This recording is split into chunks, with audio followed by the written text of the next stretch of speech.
To me, it kind of bottles down to short yardage situations. We had 3 of them, had some opportunities to make plays. We were 0 for 3.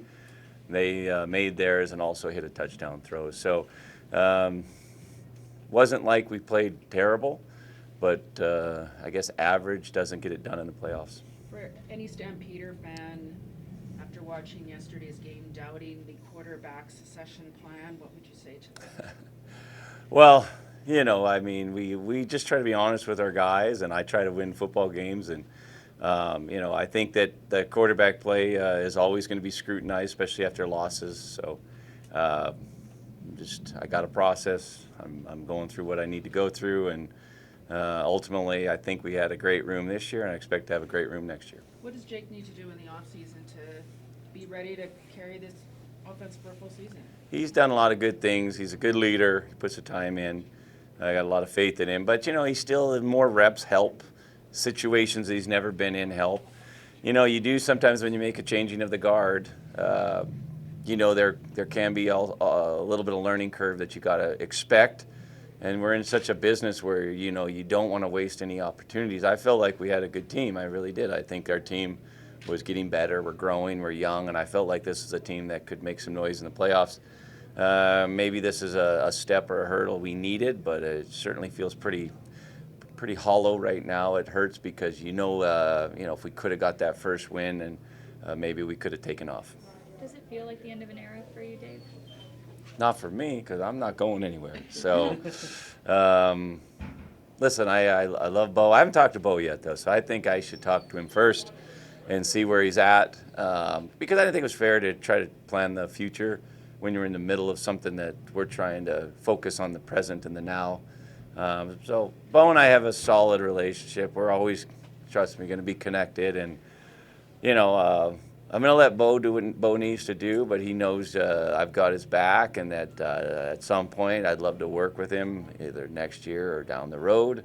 He's a guy that's a Calgary Stampeder for life for me. So, it is hard because there's so much history and all that, and I've read his comments. I know what Bo's a competitor, and but life is life, and sometimes the turn that you need to take it's a tough one, and certainly something that we've done, and I feel confident in our decision making and the people above me, and also as a staff that we were honest and upfront with everybody, and we're just trying to win football games. And I just want to make sure I'm hearing you right. So you're saying like the door is still open? The door is always open for me. Yes, it is. I mean, yes, I told him that, but he understands the business of football too, let's be honest. And, like Bo and I have talked about his future, working together as coaches too. So, but that's on Bo. And I'm sure he'll answer the questions better than I have. But for me, I always enjoy having Bo on the Calgary Stampeders, and we'll see where it goes from there. Why was it so hard to run the ball yesterday?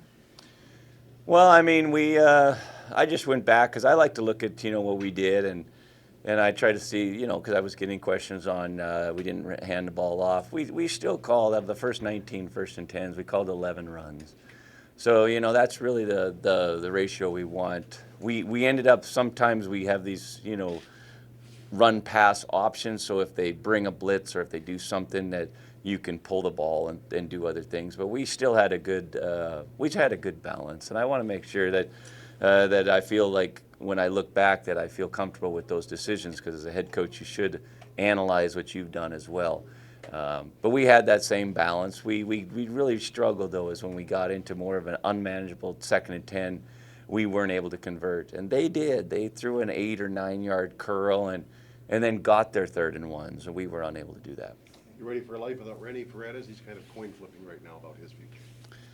No, that I'm still. I have a meeting with Renee tomorrow, so I know he's gotten accepted into to be part of the fire department. I also played with and know a guy named Stu Laird that was able to do both. So let's see what happens. What type of what type of QB coach do you think he'd make? Like, should that? Bo, I don't think we should put him into the coaching world yet, because I think Bo wants to play. So I think we could just work on that question when it happens. But Bo's always, in my opinion, he's done a lot of things. I just want to make sure he understands how much we appreciated everything he's done. He has made it public that he thinks he's going a different direction. But I would like to talk to him to make sure, we're on the same page on that. How much of a factor was the size of some of those Lions receivers as they were able to move the ball downfield? Well, we went with a certain DB group to try to get a little bigger, and our guys are in position, but they seem to catch the ball over the top of us. And they made the big catches, and I have to admit, we did it late, and Malik had a couple great catches there late, but you look at it, they were the ones that seemed to make those big plays, and their receiving core is solid. They're a good team. I mean, and you put the quarterback in there and making good throws. You look back, if you just watch the tape without knowing the score, it's a back and forth, but it just no momentum on our side. And like I said, we didn't convert those critical situations, and they did.